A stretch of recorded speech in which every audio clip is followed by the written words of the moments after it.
Your Psychology Today bio sucks. Sorry, not sorry, but your bio on marketing platforms such as Psychology Today and other marketing sites may be the reason why you are not getting any clients. And in today's video, we're going to walk through how to make the perfect bio so you can attract your ideal client.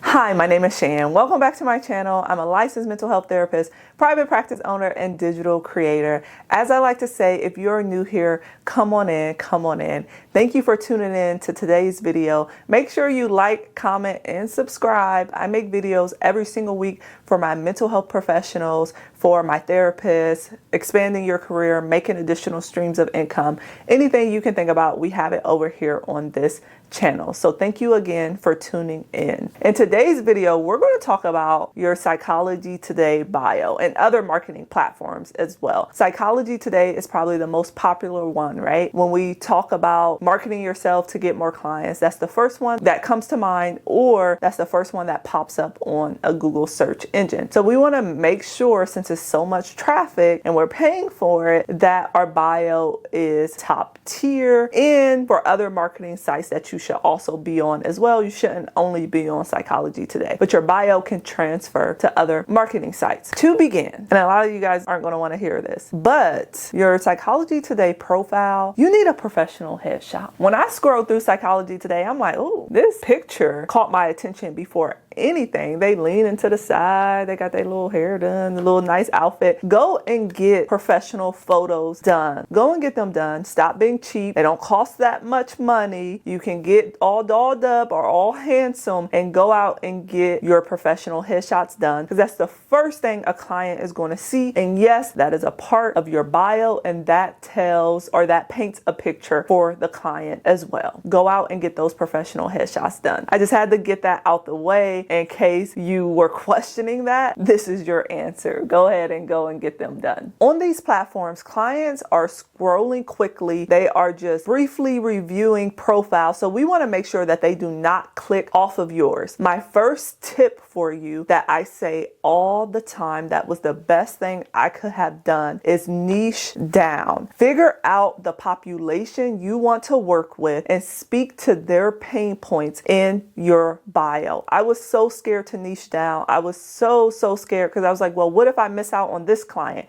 Or what if I miss out on that? That would keep me from having a full caseload. But trust me, when you niche down, clients begin to flood in, because they're like, oh, that's exactly who I need. You're talking exactly to what I'm experiencing. So let's go through an example of me niching down and how I niche down. So my niche was, I focused on the African American population, Black and brown individuals. And my whole slogan or jargon was creating a safe and culturally inclusive space to heal for this population. With this population specifically, as we know, therapy isn't even like a huge topic discussed, but it's starting to become one. So first they see me and they're like, oh, I connect. And then next they go to my bio and they hear me talking about, you just want a safe space to heal. You want someone to understand you. You've been everything they've experienced in maybe the healthcare setting. I'm kind of debunking that in my bio. And I'm letting them know this is a place you can come to because you really need help. You just are nervous about getting it from any and everyone.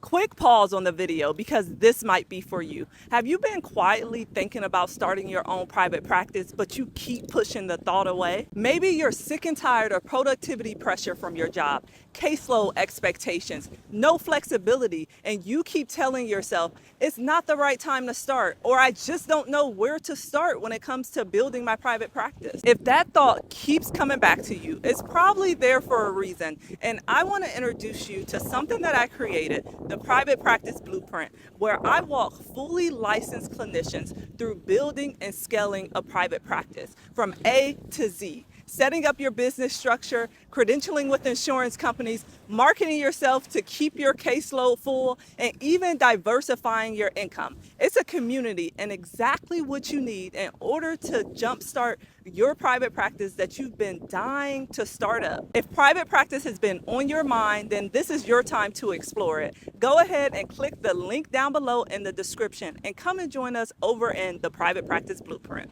So that is how I niche down. I'm talking to their struggle. I'm talking to their pain point. Every client that came to me, they're like, your bio spoke to me. I don't know what it was, but it spoke to me. We don't want a vague bio. I help with anxiety. I help with depression. These are the treatment modalities. No one cares. A client has no idea what you are talking about. They do not care about treatment modalities. They do not care about where you went to school. They don't care. They need to know that you understand and identify with what they're struggling with, and you can help someone in their shoes. That is all that they care about. So please niche down. The money is in the niches. That is what you need to do. This whole video is about niching. So if you don't want to niche, I would just sign out of this video, because that is my marketing 101. That is where I guide all of my conversations, kind of where I lead from, is niching down and really hitting a client's pain point. A client should not be guessing when they land on your page. They need to know who you help, what they're struggling with, and why you may be a good fit. You need to be talking directly to one person in your bio. I want to throw one thing out there. If you want me to review your bio, go ahead and drop it in the comments. I think you can drop links. If you can't, find me on Instagram at balance.therapist and send me a DM.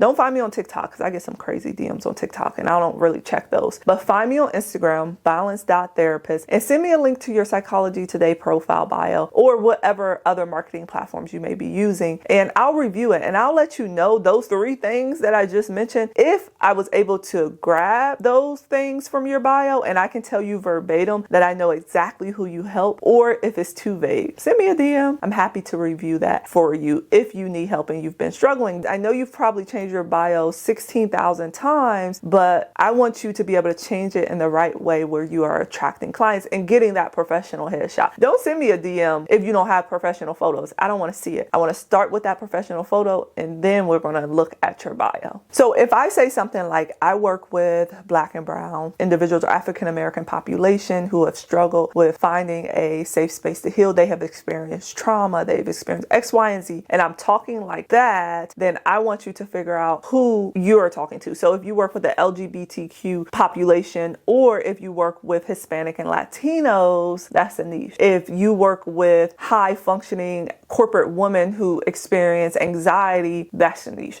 So like, you see where I'm getting with these, like the specific niche. A client does not know what EMDR is. Someone may have told them like, you need to go get EMDR. They don't know what CPT is, cognitive processing therapy. They don't know what these things are. So those things do not need to be in your bio. There is a space on the marketing platforms where you can put your treatment modalities, but that shouldn't be the focus of your bio. They know generic, vague terms like trauma, but you need more context. So don't just say, I create a safe place to heal. What is the context behind that? It needs to be more that specifically focuses on that client and what they've experienced throughout their life. So you need to call out the population, name the struggle, establish safety in your bio, and then also get rid of the clinical jargon or the clinical terms and sound like a human being. So getting rid of the long clinical jargon, listing every treatment modality, or not giving context to what you do. Like I said, creating a safe space. Okay, what is that? What does that look like?